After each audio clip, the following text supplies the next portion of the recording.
আমার মন পাখিটা যায় রে উড়ে যায় ধান শালিকের গায়ে নাটা বনের জোড়া কাটা ডেকেছে আমায়। আসসালামু আলাইকুম এভরিওয়ান, সবাই কেমন আছেন? আশা করছি সবাই খুব ভালো আছেন আর আলহামদুলিল্লাহ আমিও ভালো আছি।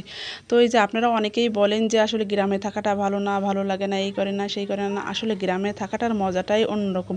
আমিও একসময় এটাই বলতাম, যখন আমি মানে কোয়ার্টারে থাকতাম বা বাসাতে থাকতাম তখন আমিও এটা মনে করতাম। বাট এই 2 বছর হলো যে আমি গ্রামে এসেছি, এসে আমার এতটাই ভালো লাগে যে গ্রামে সব কিছু একবারে টাটকা, শাক সবজি ফলমূল বলেন, এই যে কতগুলো আমড়া দেখলেন একবারে আমাদের গাছ থেকে পাড়া আমড়া, এই যে গাভীর দুধ মানে নিজেদের গাভী থেকে এই করা দুধ একবারে টাটকা, এতে কোনো ফরমালিনও নাই, কোনো ভেজালও নাই। সো এটা আসলে আমাদের স্বাস্থ্যের জন্য অনেক বেশি উপকার।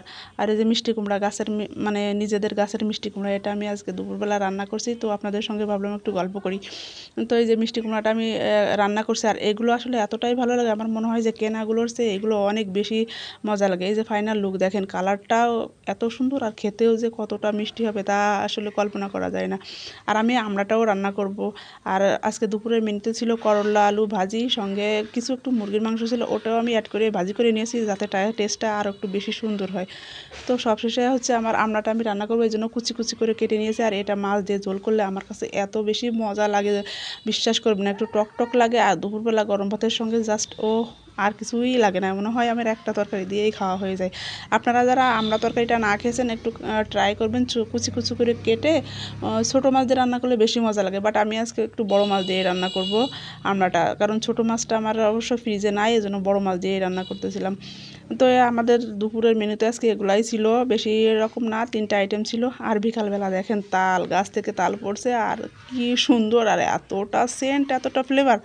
আসলে এগুলা তাল যদি শহরে থেকে আপনি কিনতে যান, একটা 40-50 টাকা করে নিবে, বাট এগুলোর টাটকা হবে না, ও হয়তো কোথাও থেকে আনছে বা পেড়ে রাখছে। আর এগুলো সবেমাত্র গাছ থেকে পেকে পড়ছে সেই তাল, একেবারে টাটকা। আর আমাদের মুরগিগুলো দেখুন কি সুন্দর খাচ্ছে, বিকালবেলা আমরা খেতে দিয়েছি। আর কতটা সুন্দর কিসকিস করে ডাকে, এই ডাকগুলো না অনেক সুন্দর লাগে। আর এই বাচ্চাগুলো রেখে ওর মা আবার ডিম দেওয়া শুরু করছে, কিছুদিন পরে বাচ্চাগুলো আর একটু বড় হবে, এরাও ডিম দেবে। তো আসলে এগুলো পালতেও খুব ভালো লাগে। একসময় আমি ইগনোর করতাম, ভালো লাগতো না এগুলো।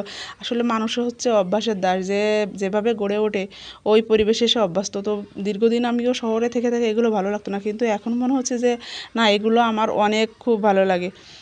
এই যে লেবু গাছ লাগানো হয়েছে, মাত্র আজকে লাগাইলাম বিকালবেলায় লেবু গাছ। এটা হচ্ছে আমাদের নতুন বাড়ির সামনেই একবারে লাগিয়েছি, মাত্র লাগিয়েছে, পাতাগুলো এখনও নরম হয়নি, অনেকটাই সুন্দর রয়েছে।